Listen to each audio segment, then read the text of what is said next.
So obviously, we're here today. I want to acknowledge that all of Ottawa is on unceded Algonquin territory since time immemorial. So thank you for letting us be here. Thank you for inviting us to come and to speak about this project. That is the tone that we have set for this entire project. There's stage 1 and stage 2 of the Ottawa Light Rail project. The entire system is being called the O train, and there are different lines along the O train. So stage 1 is specifically the Confederation line. And so in 2010, that's when the Confederation line stage 1 program was initiated. It was approved by council and it was initiated. And part of all new large city projects over $2 million, 1% of the overall funding, of the capital funding for those projects goes towards public art. So that is a policy that we have. It's pretty much best practice in a lot of the world. So that we're harnessing those amount of funds to go specifically towards artwork created by artists. The stage 1 O train system is 12.5 kilometers long. I know you've probably all seen the half-built, yeah, it's right there, but you can look right outside and see some of the, partially built stations. It was just announced a couple weeks ago. It's going to be opening in November of this year for revenue service. Yes, big announcement. So along with the launch of the entire project, we launched the art program for the light rail at the same time in 2012, and we started open competitions at that point. And that is how we have a public art policy. That is how we are guided to retain public artists through competition processes. It resulted in 24 artists or artist teams just on stage 1. 13 of those 24 artists were members of the design team, so they worked with architects, they worked with landscape architects to actually influence the look and feel of the entire stations. And then 11 of those 24 artists did standalone non-integrated artwork. Simon's one of the non-integrated artists, and Doreen's working with him on that. And Pimisi Station, which is just out there, is specifically themed as an Algonquin station. So we have made a concerted effort to retain Algonquin artists for that station specifically. Next slide. So I want to show some of the examples of the integrated artwork. They're not complete yet, obviously, because the stations aren't complete, but I do have renderings of them. So this is Lee's Station, local artist Amy Thompson. She worked with the architects and the design team to actually integrate her artwork into the entire system. So this is a glass wall that's going to be right at the platform, and she has integrated design of birds in flight. So it's actually images that are going to be baked onto the glass. Like, it's called frit, so they're actually baked into the glass, so it'll be there permanently. And I don't know if you can see that very well, but they're actually images that she's putting on the glass roofs too at the platform. And then right along this multi-use pathway here, which is just a pathway anybody can take, she's got metal birds that will be placed along the wall that mimic a flight path of birds. Next slide. This is Tremblay Station, so this is right at the Via Rail station. This is not a local artist, Jilin Lee, but the call was open internationally. And it's hard to see from this slide, but this is a pathway. I'll show you here. So the station is right over here, and Via Rail is right here. Via Rail station is here. This is a pedestrian pathway. This is an aerial shot. You're looking down from up above here. This is a pedestrian pathway you can take from Via Rail station all the way to the light rail station. And she's actually put a pattern of leaves and foliage underneath the roof of the pedestrian pathway.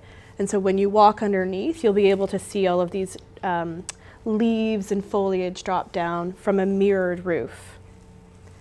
Be quite lovely, I think. Next slide. This is St. Laurent Station. So I don't know if you're all familiar with St. Laurent Station. It's it's not an underground station, but it's in an enclosed. It's under the mall, basically. The station itself is not changing too much, but there are going to be these massive walls. And this artist is a painter. Before this project, he showed in art galleries. He did a lot of just studio painting. Oil painting, that's what he did. And then through this project, he transferred his oil paintings onto large ceramic panels that are now going to be permanently installed in the stations. So this is a really good example of how you can take your studio practice or your, hand painting or drawing or mosaics or whatever you do and transfer them into a permanent material so that they can last forever in a large project. Next slide. This is Nadia Mir. She's Kitigan Zibi artist, and this is, she's one of the artists at Pimisi Station. She's created 3 distinct, I would say they're fairly distinct artworks for Pimisi Station. The first one is this is not a very great image, but it's a windscreen at the station. So part of the work that the integrated artists were to do is to identify certain common architectural elements at the stations and see if they could apply artwork to those, replace some of those elements with artwork. By doing that, that allows us to use the money that would have been put towards that station element and go towards art. So we're actually like putting more money towards art, which is really great. So she's put a stand of birch, a row of birch that will be all along the windscreen when you're waiting at the platform. She's also, this is one of the, there's a bug on there. There's a lookout in the landscaped area of the station that looks right over the heritage aqueduct that's at the station. And she has put a large, I think it's about 8 to 10 feet high, birch basket. So it's going to be made out of steel, which makes it a permanent material, but it's formed in the same way that a traditional Algonquin birch basket would be formed. And you'll be able to walk into it, walk around it, explore all of it. And then in the aqueduct itself, and this is a feat, I will have you know, she is actually placing this Pimisi eel sculpture so that its head looks as though it's swimming right into the water itself in the aqueduct. So you'll be able to see it. I've added this little image here. You'll be able to see it. If you're in the station here, you can look out and you'll be able to see just maybe the tip of the tail of the Pimisi. And that's going to be made out of, and it's large, it's huge, it's like 20 feet tall. It'll be high polished stainless steel, so mirrored, really well visible. So she has worked with us, and we've worked quite heavily with the Algonquin community. We've done a lot of consultation, Kitigan Zibi, Pikwakanagan, here in Ottawa. We've met with groups of elders. She's brought her ideas forth to them. She's retained stories from everybody. Her work has changed, has evolved so far from her original concept because of all of the traditional knowledge she's gained throughout this whole process. She herself is Kitigan Zibi, but her story is, I won't tell her story for her because I think that she's best at telling it, but she's come away from her culture in different ways and come back to it in a way and back to it as we all do. But this project has really helped her, come back to it in certain ways, come back to the traditions that maybe she was unfamiliar with. And so as a result, the work has changed quite a bit, and this is what she's come up with in the end. And I think it's going to be spectacular. This Pimisi station is actually going to have the most artwork of any of the stations. So I haven't even got to Simon's work yet. So next slide, please. I want to show you some of the non-integrated, the standalone artworks that are going to be at all of the stations too. And by the way, the images I just showed, it's not every station. There's more artwork. If you want to see all of the artwork, it's on City of Ottawa website. You can see them all there. So these are just some examples. Next slide. So this is Bayview Station. Bayview's just up that way. Wherever I am. Yeah, it's not far from here. Not far from here. It's a pretty large station. It's got buses that go there. The new Confederation line's going to go there, and the Trillium line O train is currently passing through there too. So quite a big station. It's a terminus station. We have integrated artwork at this station too. I just don't have a slide of it today to show you.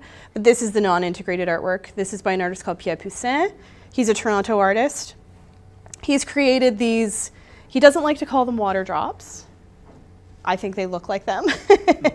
But he's calling it Cascade, and it's a large, you can see how large they're going to be, sculptures, powder-coated stainless steel sculptures. So they're developed from a line drawing that he had done. Simple, sleek line drawing. And then this is another example how you can transfer drawings into a large scale project. And he doesn't do any of the fabrication himself. So he's the designer as the artist, and then he works with a fabricator to put his artwork into a permanent material. And they fabricate it for him. They basically scale it for him. They engineer it for him. He doesn't have to do any of that work, but he works in consultation with them. And these are structures that will also be functional. They have a bench right there, so people will be able to sit there as well. And there are 2 of them at this station. Next slide. This is Simon Brecapay's work. He's the non-integrated artist for Pimisi Station. Simon, do you want to, I mean, everybody probably knows you've all been involved in this project in one way or another. I don't want to speak about it for you since you're here. So individual artists painted a paddle that was meaningful to them, and we've creating this canoe, and one of the elders from Gittiganzibi did that paddle over there, and she called it Mamawi, together. And when I did the proposal, the idea was that it takes a whole community to paddle a canoe, and so that's what the sort of the heart of the idea is. And then we've had to design. We've got an engineer to help design the canoe itself. One of the things that I learned when we were working on the paddles, it might have been your brother talking about, because, oh, you know where we got the first canoe and the first paddle was the Algonquins didn't have canoes at some point, and somebody was cleaning a beaver. They got it open, the beaver, and inside the beaver you could see the ribs, and they got the idea of making a canoe from the ribs, and the tail was the paddle. So it's going to be really exciting. Yeah. And yeah, so learned a lot from doing it, and what I'm most proud of is getting 100. So I'm not sure if it's the largest participatory project. For us, I think so. Yeah. Yeah. But getting 101 artists in different rooms across the countryside, it wasn't a challenge. People just came. It was, and I got to meet a lot of artists. Some of the artists I went and visited at their homes, and so it was a really good opportunity to. And I think you go to other cities like Toronto, Vancouver, for example. You don't see here in Ottawa. We're going to have a presence of Algonquin and other artists here in the city, which is, I think, important. Enough said. This is more of Simon's work that he's doing. The moose is going to be installed in the landscape area. Large metal moose, red, very specific red. Yeah. And then this is not a great image either, but that's traditional birch bark bitings that will be transferred into vinyls and placed onto the glass within the station itself. Yeah, and so Simon's also been working with 4 mentee artists. He's been a mentor to 4 mentee artists. Doreen's one of them. And they've been working with him through the entire, and that was a process that was initiated by the city too, that we thought we don't want to miss involving certain people just because they may not have the experience that Simon might have, or somebody like Simon or Nadia have. We want to try to involve as many people as possible. So this is a way of, so Simon's been mentoring 4 artisans who've been brought throughout the process. Doreen's done a lot of work on family names, traditional family Algonquin names. We're going to be incorporating that into the landscaping or into a programming of some kind. So that will be incorporated into the station. There's going to be a lot of Algonquin presence at this station. That was the goal. I think it's happening. This is another example of a non-integrated artwork. So this is one of the underground stations. There are 3 underground stations. Parliament, Lion, and Rideau are all underground stations in the downtown core. This is an artist, Jennifer Stead. Oh, I didn't put her name on there. She was a local artist at the time. She's since moved out east, but she does, her work is particularly relevant because she came to the public art program as a gallery artist. So she did charcoal drawings, paintings, a lot of pencil drawings of flora and fauna. She came to the public art program and proposed an exhibition. She then showed in one of our galleries, and her exhibition was that she had a really long piece of paper around the entire gallery space, and she just drew the entire time. Just drew on the entire sheet, and eventually at the end of the show, at the end of the month, she had filled the entire room with drawings. She then thought, maybe there's a way I can turn this into a permanent art practice. And she worked with a couple of other artists. She spoke to other artists in the community. She spoke with us. And she has now taken her drawings and she transfers them into powder-coated stainless steel or aluminum. And I don't know if some of you have seen, there's a big orange and yellow tree on Churchill Street here in Ottawa. That's hers, so that was transferred from a line drawing into a large metal sculpture. So she's doing these pieces. These are called the intertrack barrier. So this is in between the 2 tracks going in opposite directions. There's this standard barrier, and so all the underground stations have just this.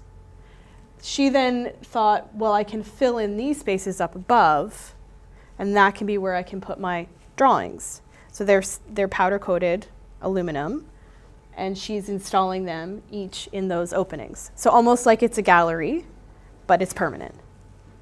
So as you move by in the train, you'll be able to see them, but then also from the platforms when you're standing there, you're going to be able to see them too. Next slide.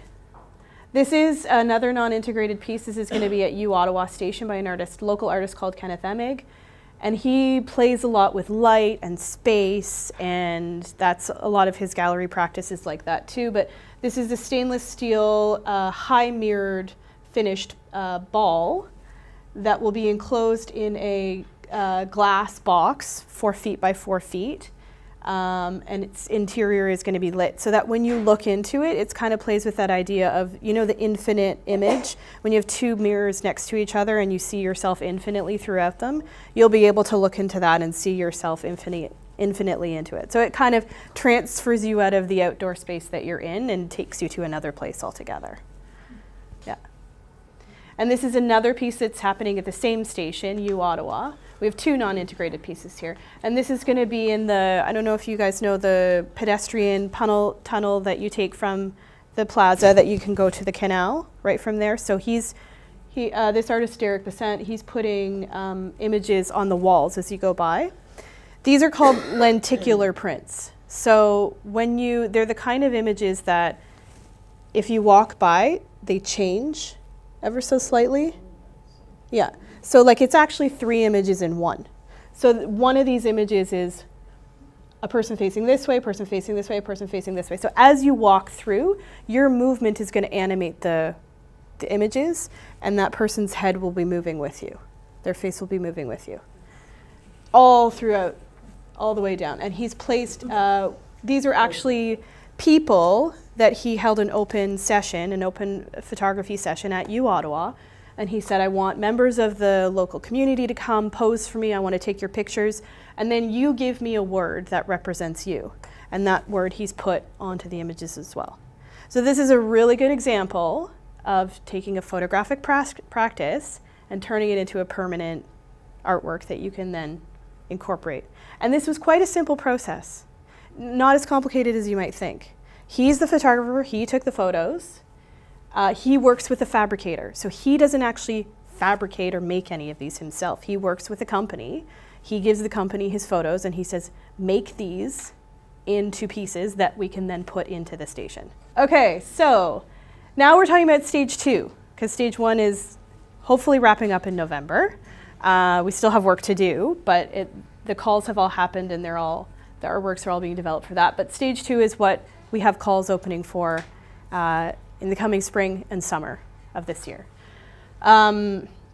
Stage 2 of the O-Train project, and Mark is specifically working in the Stage 2 office, so he can probably talk about this. If you have more questions about the Stage 2 project specifically, like where the stations are, where the shelters are, where all that stuff is, Mark's your guy. Very broadly, the Stage 2 project expands on Stage 1. Stage 1 was 13 stations. It had an underground tunnel. This is this portion here. We're taking that and going east, west, and south. There is portions, so the thick lines are going to be the existing lines. This is the existing. We're adding a few stations, new stations to the alignment. We're connecting here at Bayview, but we're going all the way out to Moody and severing a baseline. So we're going to add, the system entirely is going to be about 39 new stations total completely and 40 kilometers of rail. So we're extending everywhere in the system, and we're also connecting to the airport.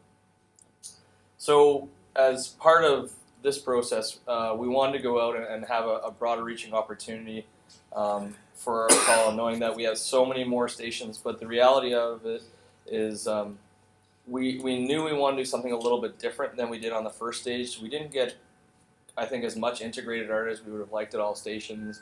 Timing is really tight in our project, so we're moved to a little bit of a different model that I'll let Katie hear. But the basis of this is we're trying to connect all of Ottawa, because our 3 nodes outside of the downtown are Canada, Riverside South, Barrhaven, and Orleans. And once we connect to there, eventually out to Canada is the last piece that we have to do, Stage 3. We'll connect the whole city to a light rail system, which hopefully will get people out of their vehicles. And we have a really well-used bus system, but we're at capacity now, so now we need to create a system that can take more people, and that's why we moved to the train. So we're touching almost all the edges. We're going to have, once we're done this, about 70% of all the people in Ottawa will be within 5 kilometers of transit, particularly light rail transit. So that means we're going to have a really easy opportunity to get people onto this. So whatever we put into these stations and go through these areas, we want to tell a story as people move, because will be quite a distance still to travel back and forth. A total ride from Trim Road out to Moody Station will almost take about an hour. If people do ever go there, there are some people that live at Trim that will work at the new Nortel campus, so we do know they will be taking that trip. But there's hopefully a story to be told in some of these lines and alignments that we wanted to link together. And so we had a little bit of a different idea and call that Katie and Julie in the public art program helped generate, which is, she'll talk to you more. But in terms of that, electric train on this one, and this one we're going to use the same train we have today, or newer modified, but it'll be a diesel train, slightly different. So there will be a vertical transfer here if people do want to come from all the way south here to go downtown. But a lot of this area here, there's not a lot of people living directly beside the stations themselves, so they'll have to come to it and they'll go through it, or they'll transfer from a bus somewhere. So we've created a couple of nodes where we think there's good ideas. And of course, getting to the airport by train will be a lot nicer. So Mark covered a lot of this. The entire system's called the O-Train. Stage 1 was Confederation Line. Stage 2 is extension to the Confederation Line, and then extension to the Trillium Line. Confederation is east-west, Trillium is north-south. These are just the nomenclature they've given it. So you can see there are different opening dates, but roughly around 2022-23. The whole system will be open, ready to use. So the Stage 2 office has retained Simon as an Indigenous engagement officer. So this is a way of connecting to the community, making sure to get more Indigenous people involved throughout the system. Next slide, please. So I want to talk about the art program for Stage 2 specifically. This is how everybody here can get involved. There are roughly 3 opportunities we have. They're large opportunities though, so it's not just one opportunity for one artist. It's one opportunity for many artists. So 3 opportunities for many artists. So as I said, the first extension is the Confederation Line East and West. We've chunked that off into clusters of stations. So for the public art calls. So Confederation Line East is a cluster of 5 stations, Montreal Road, Jeanne d'Arc, all the way out to Orleans Boulevard, so in the East End. And we want to retain a group of artists to work on all of those stations together. And the intention is to have them to develop a narrative throughout those stations. So somehow connecting the stations with artwork. Artwork is really a great way of including wayfinding too, right? If you're at a station that looks just the same as another station, you recognize it because of the artwork. Same way that Simon's directional symbol is going to do that too. The second opportunity is for Confederation Line West. And that's a grouping of 5 stations from Westboro all the way out to Lincoln Fields. Again, an artist team that we want to work on all of these stations, create a narrative between all of these stations. And then Confederation Line West 2 will be a cluster of 6 stations from Moody all the way out to Baseline. And that's the same approach again. Next slide. So these are some examples. These are not here in Ottawa, but these are precedent images of integrated artwork, what this could look like, what something, you know. And so I tried to choose examples, we tried to choose examples of things that you could see how a gallery practice or a studio practice could easily translate into a permanent practice. And the identification of a lot of these locations at these stations happen in conjunction with the design team. So an artist doesn't come to this from ground zero and say, well, I have no idea where I can put my art here. This just looks so crazy to me. How am I supposed to know this? Artists will work with the architects and work with the design team to actually identify locations for artwork and where they can go. And the goal is to try to integrate the artwork as much as possible. So this is a very integrated piece in that it's taking over the entire interior of the escalator system. And it's lit, so it's using the power of the station already. Next slide. This is another example of integrated. The artist took the glass wall. So if there was no artwork here, it would just be a plain glass wall. But the artist decided to take this as an opportunity and integrate his painting practice into this wall. This is I think I mentioned it earlier, this is a technique called glass fritting, and it makes the paint permanent because it bakes the paint right into the glass. The glass gets fabricated that way, and so it makes it super durable and long-lasting. Next slide. So another opportunity we have, the second large opportunity we have, is for Byron Linear and Richmond Road initiative. So Byron Linear Park, I'm not sure if many people know where it is, but it's in the West End. There's a whole corridor there. Yeah, you just show it on the map a little bit. There's a whole corridor there. So it goes about from here to here, just between Cleary and Lincoln Fields. Yeah. So that whole area is going to get developed because of light rail. So light rail is going to come in and it's going to mix things up a little bit. And because there are a lot of residential neighborhoods around that area, we thought that was a really great opportunity to incorporate a social practice project. Social practice public art is basically a methodology of including public art in a way that really involves the community.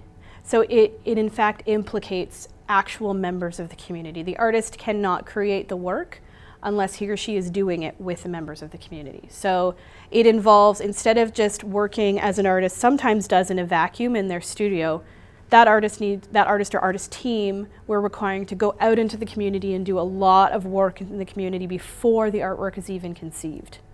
So talking to members of the community, working with them on certain projects, seeing where the needs are, seeing what, and it doesn't have to be related to public art at all. It's just the artist as a researcher.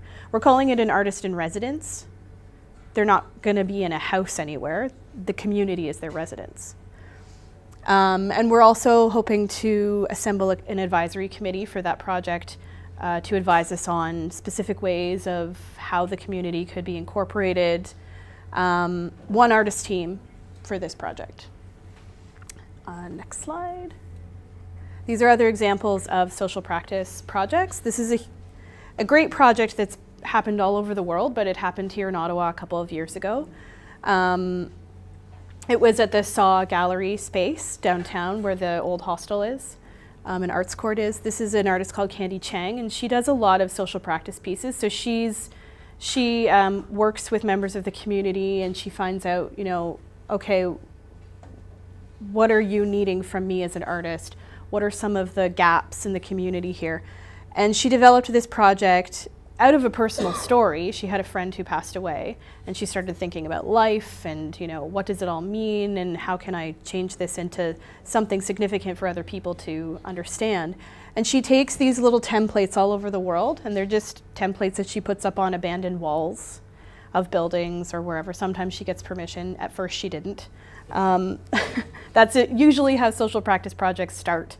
A lot of artists just go rogue and they just find places to do guerrilla art. And she puts these stencils up, and so when you first come to this site, it's just a blank space with just these little spaces that say, before I die, I want to blank. And then she asks members of the community to come in with pieces of chalk and write on it. Before I die, I want to, and you write your personal message on there. And then what you're left with at the end is this amazing, vestige of the community, of their thoughts and significance of life, essentially. It's temporary, it goes away. You document it, it's gone. So we're also thinking, what happens out of this Byron Richmond project might not be a temporary piece. It might be something, or might not be a permanent piece, rather. It might be temporary too. So this is another way of getting involved. Next slide. A lot of people, I'm sure, are familiar with this project. This is called Walking with Our Sisters. Simon was one of the artists, I think. Created a couple vamps, I think. Yeah. This image is from Carleton. This is not. I couldn't find an installation from Carleton, but this exhibition, or I don't even want to call it an exhibition because it's so much more than that. It's a project that was initiated by Christy Belcourt, but it has involved over 1,300 artists to date, and more people are getting involved, I think. But it was a way of commemorating missing or murdered Indigenous women throughout the country by through these vamps, the vamps that go on top of moccasins. So beadwork that you would create to go on top of moccasins, and each set of vamps commemorates one specific woman who's missing or murdered. And I went to it at Carleton, and it was life-changing. You could walk the entire way, and there's I believe underneath there was sage underneath, yeah. And there was a lot of ceremony, heavy on ceremony, which I think was super important, involved in this project. Elders came through first, and then there were some closed sessions of people who who knew or had family members who were missing or murdered, and they had talking circles, closed talking circles, so members of the public could not sit in the space, and then they had everything open to everybody who could walk through it. But the ceremony was that you would walk through the space and you would, do the journey of walking and acknowledging all of these missing and murdered women. This is a social practice project. So it's not there anymore, it's gone on, it's traveling all around the world. But this is something that could happen somewhere within the community of Byron and Richmond. Next slide.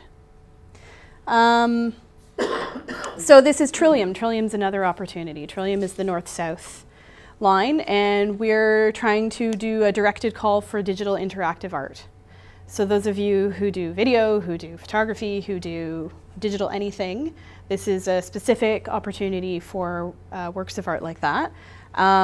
Trillium is a little different because they're not stations that are being built. They're stations that are existing already, and new things are being added to the stations. So we're kind of working with like a little bit of an existing environment here instead of brand new environments. So this is a really good way of incorporating public art throughout. Something that we're missing a lot of presence of digital interactive art throughout the system right now and throughout our collection throughout the city. So the digital public art could be created through any of these sites. I have actual images of examples that we can look at. Next slide. This is a great project. It's pretty simple, but these boulders are electrified, they're lit, and they respond, the colors change as people go near them, people touch them, people interact with them. It's just, it's a way of visually representing human behavior. Next slide. This is another great project. It does sort of the same thing as the boulders do, except these little stones, in a way, interact with people stepping on them, moving towards them, and there's sound actually involved in this one too. So when we say digital, we don't just mean visual, we mean sound, we mean everything. Next slide. So this is I tried to outline, and this is more of what you're going to be working with Simon on today and tomorrow and in the coming weeks. This is like a general process for competition. So this is Starting from today, you're going to be working on developing your portfolios so that you can submit to opportunities like the ones I just mentioned. And this is roughly how it generally goes. It may change slightly here and there as we go along, but this is a good way for you to understand how you can submit. So we usually start off with something called an RFP, RFQ, that's supposed to say RFQ, request for qualifications. What that means is your qualifications just mean your CV, your artist statement, so your curriculum vitae or your resume, your artist statement, and about 10 images of past work that you've created. And that's all we need at first for the first submission. That's it. You don't need to come up with a proposal. You don't necessarily need to come up with an idea. Just those qualifications, and then those qualifications will get assessed by a jury. So we assemble a jury of peers, usually a lot of practicing artists. There's some technical experts on there, but it's majority practicing artists because they're assessing artwork. And then that jury shortlists a group of artists. So depending on the opportunity, we have different minimum number of artists to shortlist. And then those shortlisted artists go on to have a technical meeting with the design team or with whoever can advise them on the project and say, okay, let's talk a bit more in detail about what this project involves. So, you don't have to get all that information up front. You get it as you go throughout the competition. And then something called a terms of reference is developed. So we develop the terms of reference, which is basically a document that helps you move on throughout the competition process and puts in words all of the details from that meeting about the project and where you'll be going once you're contracted, if you're selected. Next slide. After the terms of reference is developed, then it goes into an RFP, request for proposals. So that RFP, or that request for proposals, only gets sent to the shortlisted artists. That's when we're asking you to actually put together a proposal.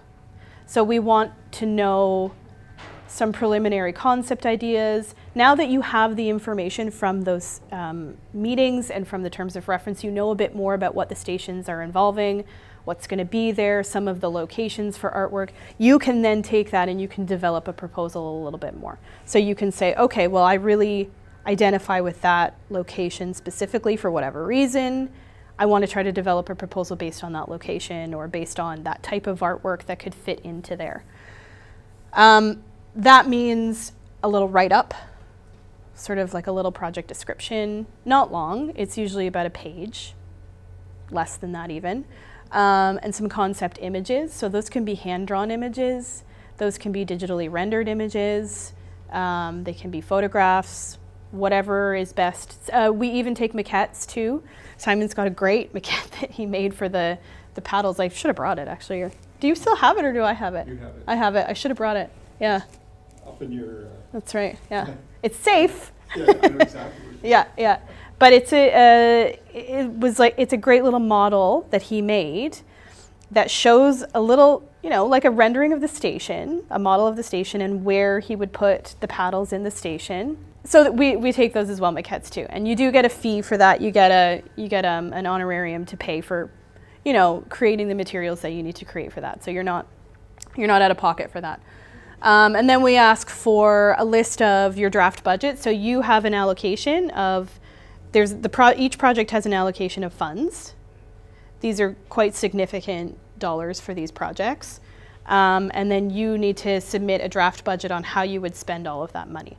Most of that usually involves how you hire subcontractors. So if you're not going to be doing the fabrication yourself, who you would hire as a fabricator, how much you would pay that person or that company. If you're not even going to be doing a lot of the images yourself, like if you're not going to be creating renderings yourself, like something like this, right? You hire somebody to do that for you. You say, I have this hand drawing. Can you please put it into a digital image for me? You can hire someone to do that for you. So you pay that person too. So we want to know how you would break down your budget. And then the list of the people, the subcontractors, the people you would hire under you to do that. And then based on that proposal, we organize a technical review. So we have technical experts on a panel and they review your actual proposal and they send back any comments to you saying questions like, well, have you considered For example, have you considered fire retardant chemicals to be put on your piece? How would you address that? You then have some time between the technical comments and submitting your final proposal to adjust your proposal or address any of those questions that may come up. In my experience, it's been not a lot of comments come back because a lot of people respect the artwork and they're not going to try to change your concept. That's not what they're there to do. They're there to just address any physical or technical constraints, just to make it more feasible within the station. And the technical review is really to help you too. It's not to hinder you, it's to help you to think about things that maybe you just didn't consider when you were putting together your proposal. Like, okay, well maybe you can't just put a painting on canvas in a station, right? Because it's exposed to the elements, you can't do that. But how are you going to make this more permanent? Okay, well I'm going to actually put this onto a ceramic panel and then that's going to be permanent and it's going to go into the station like that. So it's things like that. And then after the technical review, then you submit that final proposal for another assessment. So another jury then assesses that, and there's usually an interview involved in that. So we ask you to come in with your proposal, with your drawings, you know, with everything you've got, and you speak to the group and you just talk about your work, because there's only so much that a written document can say about your work, right? I mean, it's not really fair to just go off that. We want to hear from you directly on what this artwork means, how it's going to be incorporated and designed. And then, if you are selected, then you are contracted. And then that's when everything changes. It's when you go off. So I just went up to the competition stage. There's much more after that. There's implementation and everything else, but I think we're just going to leave it at that stage for today and then talk about that after. I think I have a couple other slides, maybe about something else. Oh yeah, so just a broad timeline. As I think I mentioned at the beginning, we're going to be releasing the calls hopefully in spring of this year, so fairly soon, which is why we're holding these sessions now, and having the competitions around spring and summer, and then hoping to have artists contracted by summer or fall. So it's quick, right? It's pretty fast. And then these sessions will be happening throughout too, to help along the way.